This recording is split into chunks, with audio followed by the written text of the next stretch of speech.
পারমাণবিক অস্ত্র তৈরিতে ইরানকে কি আর কেউ থামাতে পারবে না? দেশটি কি এবার ইউরেনিয়ামের সমৃদ্ধকরণের মাত্রা ৯০% উন্নীত করতে চলেছে? ক্ষেপণাস্ত্র ও পারমাণবিক ইস্যুতে যুক্তরাষ্ট্রের সাথে কোনো ধরনের আলোচনায় বসতে অস্বীকৃতি জানিয়েছে ইরান। এমনকি পারমাণবিক ইস্যুতে বিভিন্ন ধরনের সফলতা পেতে মরিয়া তেহরান, এমনটি জানিয়েছেন ইরানের পরমাণু শক্তি সংস্থার প্রধান মোহাম্মদ এসলামি। কিন্তু পারমাণবিক অস্ত্র তৈরির দিকে হঠাৎ কেন ঝুঁকছে ইরান? প্রশ্ন হলো, কবে থেকে শুরু হতে যাচ্ছে ইরানের মারণঘাতী এই অস্ত্র তৈরির কার্যক্রম?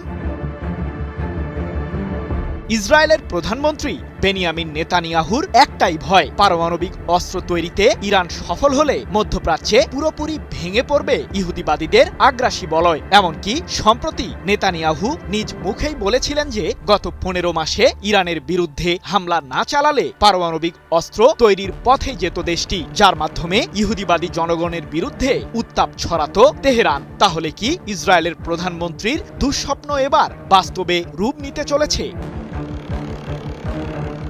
ইরানের কাছে আছে ৬০% মাত্রার সমৃদ্ধ ইউরেনিয়াম, যার পরিমাণ প্রায় ৪৪০ কেজি, এমন দাবি বহুবার করেছে জাতিসংঘের পরমাণু পর্যবেক্ষক সংস্থা IAEA। মূলত এসব ইউরেনিয়ামকে হাতিয়ে নেওয়ার ষড়যন্ত্র বহুদিন ধরেই করে আসছেন নেতানিয়াহু ও মার্কিন প্রেসিডেন্ট ডোনাল্ড ট্রাম্প। এমনকি সাম্প্রতিক যুদ্ধে ইরানের পারমাণবিক কার্যক্রম নির্মূল করার লক্ষ্যমাত্রাও ঠিক করেছিল ইহুদিবাদীরা, কিন্তু তাতে ব্যর্থ হওয়ায় ইসরায়েলের প্রধানমন্ত্রী এখন কিছুটা হতাশ। তবে থেমে নেই তাদের ষড়যন্ত্রের ছক তৈরির যাত্রা।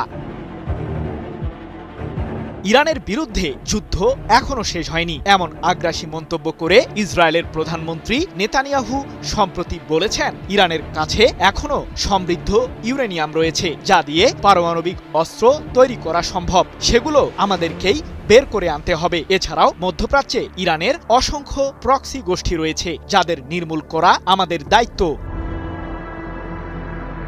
তাহলে কি অচিরেই আবারও শুরু হচ্ছে ইরান বনাম ইহুদিবাদীদের তুমুল যুদ্ধ?